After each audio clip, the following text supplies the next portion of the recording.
दोस्तों स्वागत है आपका एक बार फिर से हमारे YouTube चैनल एजुकेशन मीट में। दोस्तों आज से हम शुरू करने वाले हैं एक हमारा नया चैप्टर जिसका नाम है दोस्तों डिबेंचर। क्या नाम है दोस्तों इसका? डिबेंचर यानी ऋण पत्र। डिबेंचर जिसका हिंदी में हम क्या बोलते हैं इसको? ऋण पत्र। तो क्या है ये आज दोस्तों हम जानने वाले हैं। शेयर कैपिटल इससे पहले मैंने पढ़ाया था, उम्मीद करता हूं आपको समझ में आया होगा। तो आइए दोस्तों अब टाइम ना वेस्ट करते हैं, शुरू करते हैं आज की हमारी वीडियो।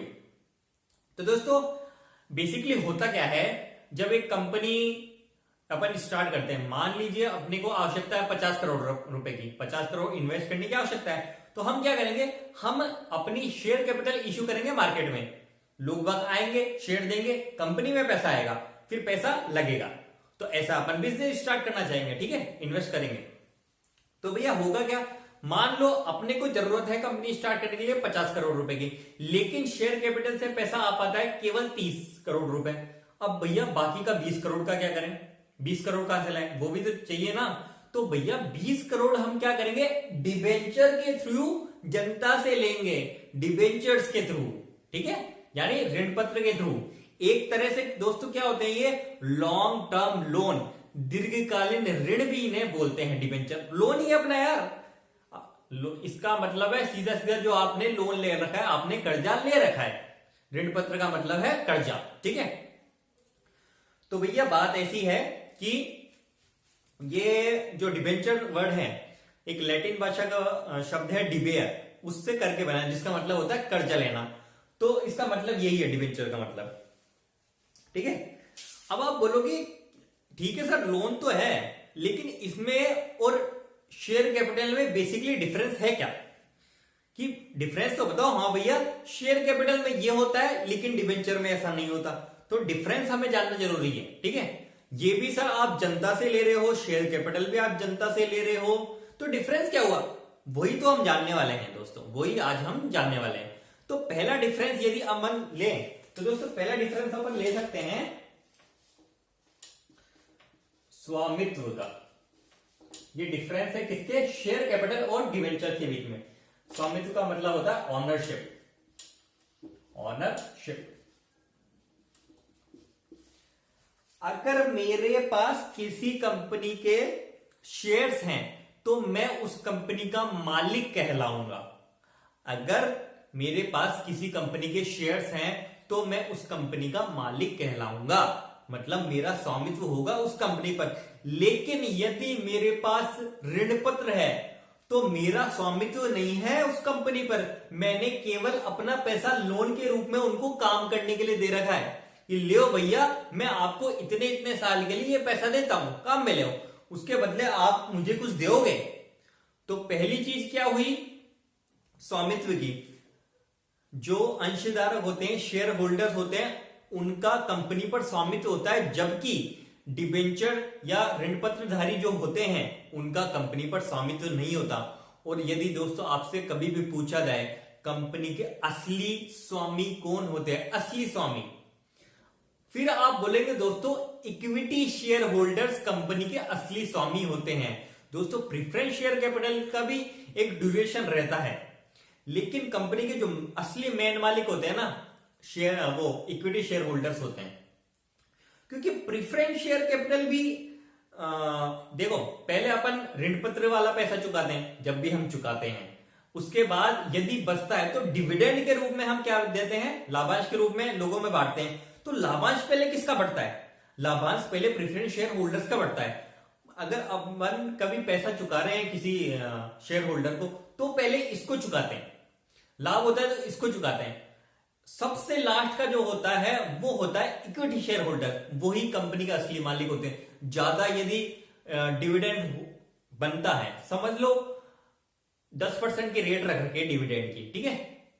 अब डिविडेंड हमारा बन रहा है, समझ लो कंपनी को अच्छा लाभ हो गया तो कंपनी डिविडेंड बांट रही है। तो प्रिफरेंस शेयर होल्डर को तो हम आपको भैया 10% देते हैं तो 10% ही देंगे। ज्यादा लाभ हुआ वो हमारा, नुकसान हुआ वो भी हमारा।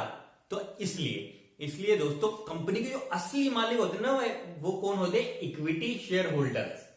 तो पहला उम्मीद करता हूं पहला आपको समझ में आया होगा। दूसरा दोस्तों अपना क्या है? प्रतिफल। प्रतिफल को हम बोल सकते हैं जो हमें मिलता है उसके बदले। तो भैया सिंपल सी बात है, शेयर्स को तो उनके पैसों के बदले हम क्या देते हैं, डिविडेंड यानी लाभांश देते हैं।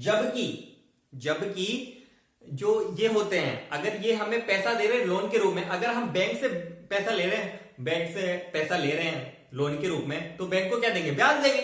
किसी और से भी ले रहे हैं, किसी कंपनी ले रहे हैं, तो उसको क्या देंगे, ब्याज देंगे। तो सिंपल सा है, ये ऋण पत्र है, मैंने बताया लोन है अपने लिए, तो अपन इनके होल्डर्स को क्या देंगे, ऋण पत्रधारी को क्या देंगे, ब्याज देंगे। सिंपल है, वो फ्री में थोड़ी ऐसा, हाँ भैया आपको पैसे की जरूरत है तो ले 10 साल के लिए रख लो पैसा, यूज में ले लो, ऐसा थोड़ी होता है, ऐसा नहीं होता है, हमें भी ब्याज देना पड़ेगा।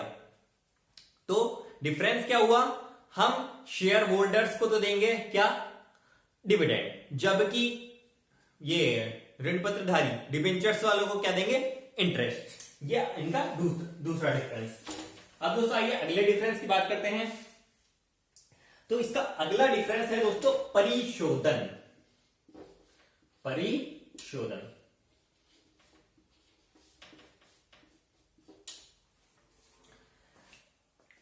इसमें क्या है, ये परिशोधन का मतलब है पैसा वापस चुकाना, उनका शोधन करना, ठीक है, पैसा वापस चुकाना।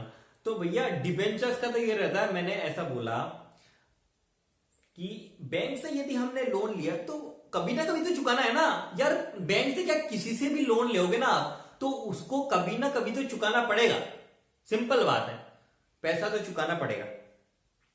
तो इसीलिए क्या है, ये परिशोधन से हम क्या समझ सकते हैं कि डिबेंचर्स का एक निश्चित अवधि के बाद हमें पैसा चुकाना होता है, हमें शोधन करना होता है। जबकि सामान्यतः नॉर्मली अंशों का शोधन नहीं होता है, नॉर्मली नहीं होता। किसी कंडीशन में कंपनी बंद हो रही हो, नहीं चल पा रही हो, तो उस समय कभी कभी हो जाता है। नॉर्मली जो है शोधन नहीं होता है अंशों का, जबकि ऋण पत्रधारी को एक निश्चित अवधि के बाद शोधन हो जाता है, यानी हम पैसा चुका देते हैं। तो ये हुआ इसका डिफरेंस तीसरा। अब दोस्तों इसका अगला डिफरेंस क्या ले सकते हैं हम, इसका अगला डिफरेंस ये ले सकते हैं मतदान अधिकार।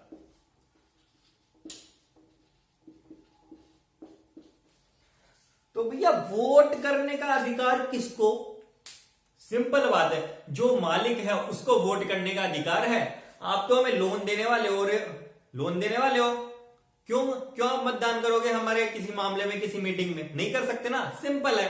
तो यहां पर शेयर होल्डर को मतदान करने का अधिकार है कंपनी के जो भी अंतर नियम वगैरह, जो भी ये मीटिंग वगैरह होती है, जबकि ये डिबेंचर होल्डर को नहीं है। सिंपल है, मालिक थोड़ी है ये, मालिक को ही तो अधिकार होगा ना यार। तो ये बात रही इसकी मतदान अधिकार की। इसका अगला दोस्तों हम ले सकते हैं सुरक्षा। तो दोस्तों ये कौन सा है, पांचवा इसका डिफरेंस लेते हैं हम, सुरक्षा। अब भैया सुरक्षा का क्या मतलब है, तो कहने का मतलब ये है कि अंश पर सिक्योरिटी नहीं देते बेसिकली अपन, मतलब अंश सुरक्षित नहीं होता, शेयर्स जो हमारे होते हैं वो सिक्योर नहीं होते, जबकि ऋण पत्र पे सुरक्षा देते हैं हम, कि उसको बोलते हैं, बोले भैया यदि हम आपका पैसा नहीं चुका पाते हैं तो आप हमारी ये संपत्ति बेच के अपना पैसा ले सकते हो।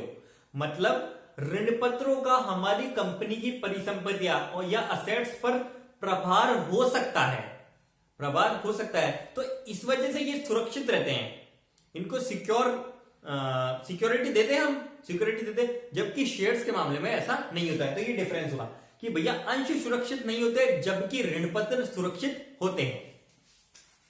इसका लास्ट जो हमारा डिफरेंस बचता है दोस्तों, उसका नाम है परिवर्तनीयता। इसका क्या मतलब है, इसका सीधा सा मतलब यह है कि अंश जो हमारे होते हैं, शेयर्स जो होते हैं, उनको हम डिबेंचर्स में कन्वर्ट नहीं कर सकते, जबकि जो हमारे डिबेंचर होते हैं उनको शेयर्स में कन्वर्ट किया जा सकता है। कैसे किया जा सकता है, मान लो जो शेयर होल्डर हैं उनको पैसा चुकाना है, तो हम कुछ शेयर होल्डर को हमारी कंपनी के शेयर्स दे देंगे, सॉरी, जो कंपनी के जो डिबेंचर होल्डर है ना, उनको हम हमारी कंपनी के शेयर्स दे देंगे, पैसे क्या बदले, देखो भैया शेयर्स दे रहे हैं, तो इस तरह से कन्वर्ट कर सकते हैं हम। लेकिन शेयर होल्डर को हम डिबेंचर्स नहीं दे सकते। तो क्या सीखा हमने इससे कि जो शेयर्स होते हैं उनको हम कन्वर्ट नहीं कर सकते डिबेंचर्स में, जबकि डिबेंचर्स को शेयर्स में कन्वर्ट किया जा सकता है। तो ये रहा इसका बीच का डिफरेंस, इनका बीच का डिफरेंस। ये 5 डिफरेंस हमने पढ़ लिए, इजी है, समझ में आ गए होंगे। तो आज के लिए काफी है। अब आगे से हम दोस्तों हम क्या करेंगे, इसके प्रैक्टिकल क्वेश्चन लेंगे। तो उम्मीद करता हूं आपको ये सब समझ में आया होगा और आज का वीडियो पसंद आया होगा। तो वीडियो यदि दोस्तों पसंद आया तो वीडियो को लाइक करें, चैनल को सब्सक्राइब करें और शेयर भी करें। धन्यवाद। और दोस्तों 15 से था, नोट्स भी मैं आपको बना के दूंगा। 15 से अपना वीडियो बनाने का था, लेकिन आज 3-4 दिन हम लेट हो गए, तो उसके लिए सॉरी। बाकी मैं नोट्स बना रहा हूं, मैं वर्क कर रहा हूं, आप पर ही वर्क कर रहा हूं और कोशिश कर रहा हूं रेगुलर बनाऊं। यार कुछ इश्यूज आ रहे हैं नेटवर्क के, नहीं तो हम लाइव भी जाएं।